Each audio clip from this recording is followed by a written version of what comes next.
आपका एक लाइक और कमेंट मुझे नेक्स्ट वीडियो बनाने पर मजबूर करता है, तो प्लीज़ लाइक और कमेंट ज़रूर करें। और अगर आप चैनल पर नए हैं तो चैनल को सब्सक्राइब करना ना भूलें और साथ ही में बेल आइकन को प्रेस करके नोटिफिकेशन को ऑल पे सेट करें, ताकि आपको हर वीडियो का नोटिफिकेशन मिलता रहे जैसे ही हम एक नया वीडियो अपलोड करते हैं।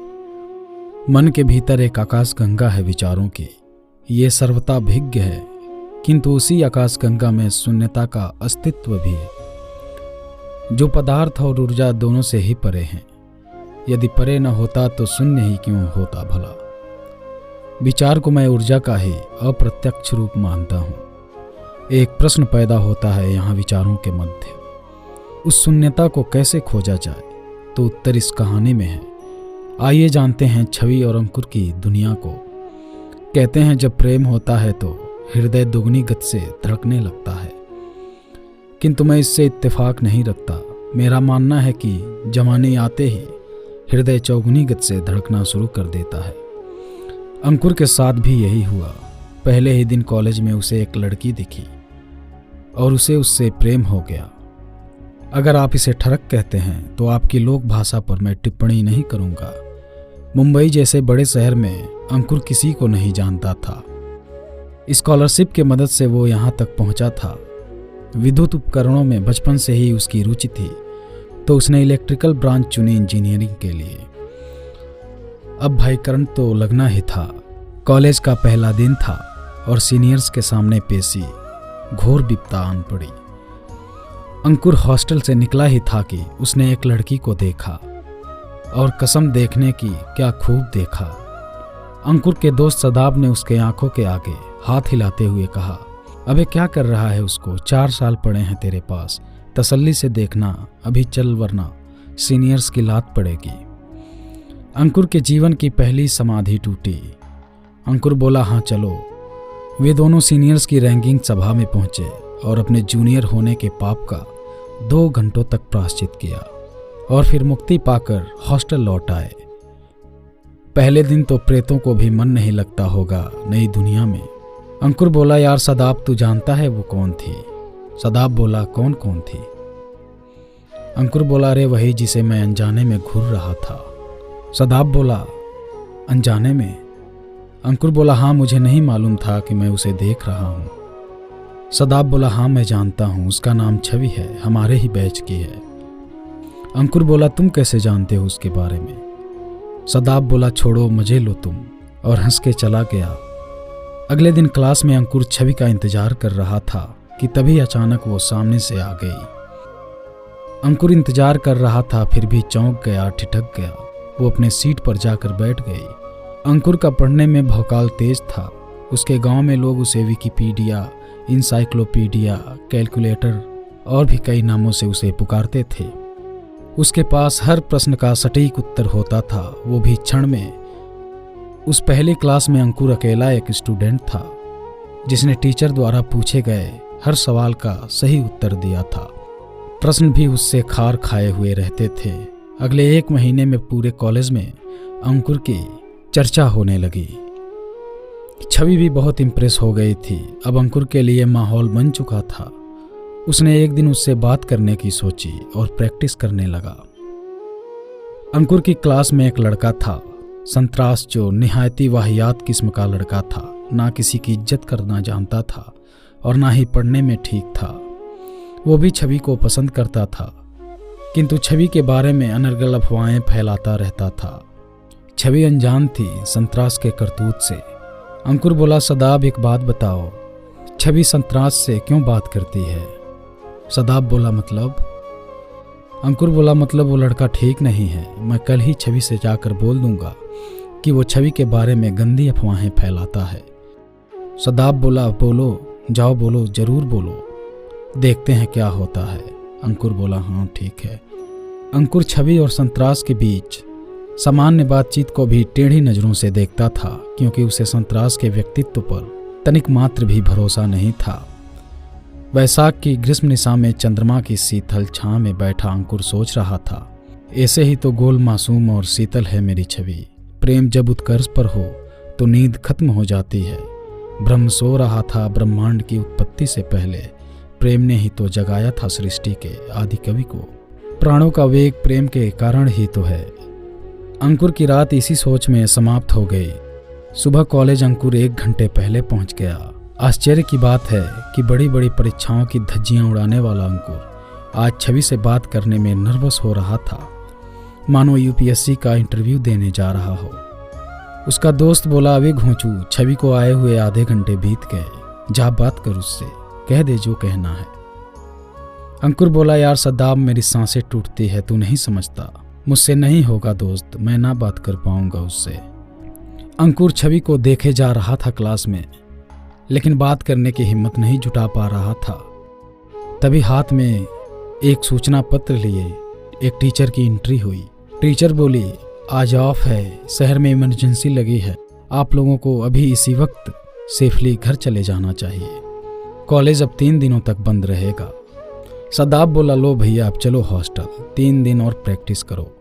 कॉलेज के बाहर निकलते ही अंकुर ने एक ऐसा दृश्य देखा कि उसके पैरों के नीचे की जमीन खिसक गई। उसके हृदय की धमनियों ने चलने से मना कर दिया, मानो चेतना सिमट गई हो, ठहर गई हो। छवि संतरास के बाइक पे बैठी अपने घर की ओर जा रही थी। शहर में लगी इमरजेंसी के वजह से ऑटो रिक्शा और कैब्स नहीं दिखाई दे रहे थे, तो किसी न किसी से तो लिफ्ट लेना ही था। संतरास मौके का फायदा उठाना चाहता था, लिहाजा उसने छवि से पूछा। छवि ने भी मुस्कुराते हुए हामी भर दी थी। जाहिर है अंकुर का प्रेम स्वप्न टूट गया, क्योंकि प्रेम में पड़ा रांझा अपने हीर को किसी दूसरे के साथ नहीं देख सकता। उसका मन विखंडित हो गया। हॉस्टल लौटने के बाद से ही अंकुर विचार मग्न रहने लगा। सदाब को ये बात खटकने लगी, तो उसने अंकुर से पूछा, कैसी चिंता है जनाब आपको? अंकुर बोला, आजकल तो संतरास जैसे लड़कों पे ही लड़कियां मरती हैं, मैंने तो गलत नंबर डायल कर दिया। अंकुर अपनी चुप्पी तोड़कर ये सारी बातें बोल दी। 3 दिन बहुत भारी लग रहे थे अंकुर को। एक एक पल सदियों की चादर लपेटे हुए था। अंकुर के जहन में सवालों की लपट ने तापमान बढ़ा रखा था। अब अंकुर छवि से सीधा बातचीत करना चाहता था। खैर 3 लंबे दिन बीत गए और आखिरकार अंकुर ने छवि की ओर कदम बढ़ाया। अंकुर बोला, सुनो, कुछ बात करना है तुमसे। छवि बोली, वो अंकुर, बहुत सुना है तुम्हारे बारे में कई लोगों के मुंह से, और देखा भी है तुम्हारे टैलेंट को। बहुत मन था मेरा तुमसे बात करने का, लेकिन असमंजस में थी। वो मैं थोड़ा डरती हूँ नए लोगों से बात करने में। अंकुर बोला, अच्छा, बात करने में डरती हो और नए लोगों से लिफ्ट लेने में? लिफ्ट लेने में तो और डरना चाहिए ना। छवि बोली, मतलब? अंकुर बोला, कुछ नहीं।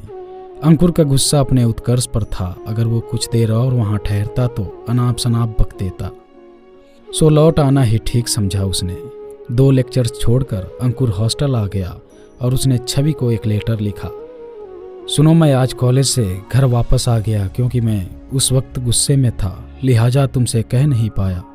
देखो छवि, मैं बहुत स्ट्रेट फॉरवर्ड लड़का हूँ, बातों की जलेबियाँ बनाना नहीं जानता, इसलिए स्पष्ट कह रहा हूँ। थोड़ा नर्वस था, इसलिए तुमसे कॉलेज के इन 2 महीनों में कुछ नहीं कह पाया। मैं तुमसे कॉलेज के पहले दिन से ही प्यार करने लगा था। एक गुमनाम अंधेरा ही तो है जिंदगी, प्रकाश की वाट जोहता हुआ। मेरे लिए तुम वही प्रकाश हो। मेरी रक्ति सिराओं में तुम्हारे नाम का अनहद नाद गूंजता है। तुम्हारे बोले की अनुगुंज में बांसुरी की मिठास है। या यूं कहना गलत नहीं होगा कि तुम मेरा सब कुछ हो। प्यार बड़ा इनसिक्योर होता है, तो तुम्हें एक सूचना देना चाहता हूँ। संतरास एक अव्वल दर्जे का लफाज है।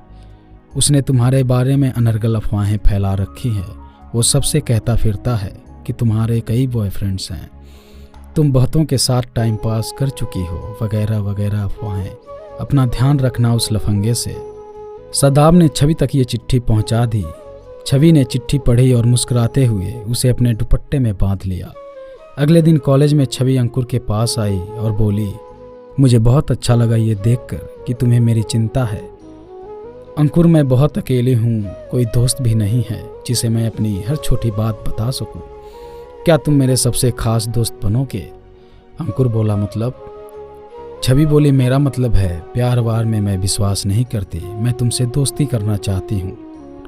कहो ना, क्या तुम मेरे सबसे खास दोस्त बनोगे? अंकुर ने कोई जवाब नहीं दिया और मुस्कुराता हुआ वहां से निकल गया। प्यार में महत्वाकांक्षाओं का एक विशिष्ट स्थान है। अंकुर की सभी महत्वाकांक्षाएं टूट गई, लेकिन फिर भी वो यही सोच रहा था कि दोस्ती भी बहुत है, छवि के पास रहने का तो मौका मिलेगा ना। अंकुर ने सदाब की मदद से छवि का फ़ोन नंबर पता लगवाया। छवि के पास एक सामान्य बजट का ही फ़ोन था। वो एक मध्यम वर्गीय परिवार से ताल्लुकात रखती थी, लिहाजा आर्थिक मजबूरियां होंगी। फ़ोन नंबर पता लगाते ही अंकुर ने छवि के व्हाट्सएप पर एक मैसेज भेजा। बोला, छवि मैं अंकुर, मैं ज़रूर तुमसे दोस्ती कर सकता हूँ। दोस्ती तो प्यार से भी बढ़कर है। जो समर्पण दो दोस्तों के बीच होता है वो दो प्रेमियों में कहाँ। छवि ने जवाब में एक स्माइल भेजी। फिर तो धीरे धीरे दोनों के बीच नज़दीकियाँ बढ़ने लगी। वे दिन रात बात करते, दोनों बहुत अच्छे दोस्त बन गए। 2 महीनों बाद एक दिन अचानक अंकुर ने छवि को मैसेज करना चाहा कि तभी उसने देखा कि वो मैसेज नहीं कर सकता। कुछ देर तक तो अंकुर समझ नहीं पाया, फिर पता चला कि छवि ने उसे ब्लॉक कर दिया है। अंकुर बेचैन हो उठा। उसे कुछ समझ नहीं आ रहा था कि आखिर क्या हुआ। अगले 1 हफ्ते तक उसने हर संभव कोशिश की छवि से बात करने की, पर कुछ भी नहीं हुआ। ठीक 1 महीने बाद अंकुर के फेसबुक पर एक मैसेज आया। वो मैसेज छवि ने किया था, अंकुर प्लीज़ मुझे फ़ोन या मैसेज मत करना। अंकुर इस मैसेज को देखकर भौंचक्का रह गया। उसकी हालत ऐसी थी जैसे निष्प्राण मत्स्य तालाब के किनारे पड़ा हो। अंकुर एक अनजान दर्द को सह रहा था कि तभी उसे पता लगा कि मैसेज आईफोन से आया था। बड़े आश्चर्य की बात थी, क्योंकि छवि के पास आईफोन होना असंभव था। अंकुर सदाब के कमरे में गया और मैसेज दिखाया। सदाब बोला, यार अंकुर, हमारी क्लास में आईफोन तो केवल संतरास के पास है। अंकुर चौंक कर बोला, मतलब? उस रात अंकुर समझ चुका था, फिर भी अपने हृदय के पोरों से रिश्ते हुए आंसुओं को छुपाने की झूठी कोशिश कर रहा था। अगर आपकी भी ऐसी कोई लव स्टोरी है तो आप हमें इंस्टाग्राम पर भेज सकते हैं, लिंक डिस्क्रिप्शन में है। उम्मीद करता हूँ आपको ये कहानी पसंद आई होगी। अगर आपको ये कहानी पसंद आई हो तो वीडियो को लाइक, शेयर और हमारे चैनल को सब्सक्राइब जरूर कीजिएगा।